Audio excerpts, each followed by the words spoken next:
Sa unang sulok, maagang umaga, may gurong dumarating. Pagod ng mata, pitpit ang pangarap, kahit kulang ang tulog. Sa pisara'y isinusulat ang pag-asang ubos. Sa ikalawang sulok, luha'y nakatago. Sa ngiting suot, sakit ay itinatago. May batang di umunawa, may salitang masakit, ngunit ang puso'y patuloy pa rin kumakapit. Apat na sulok ng silid-aralan, tahimik na saksi sa bawat laban, sa pawis, luha at panalangin. Buhay ng guro'y dito nahuhubog at dinaalay rin.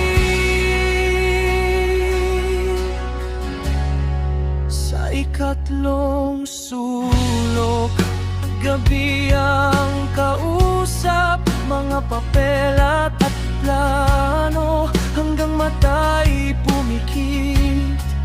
Hindi para sa sarili, kundi para sa bukas. Nasa kamay ng bata'y muling sisikat.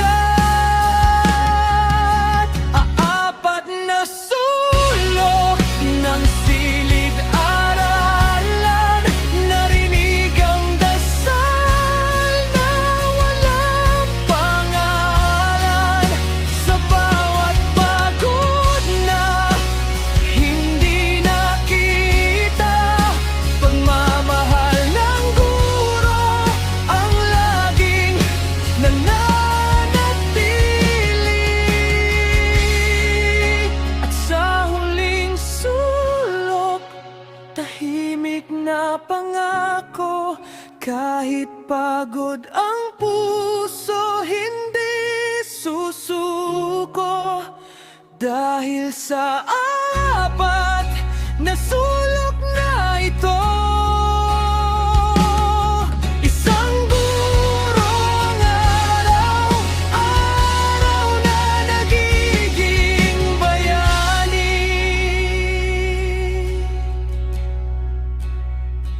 Nang hindi humihani ng papuri o titulo.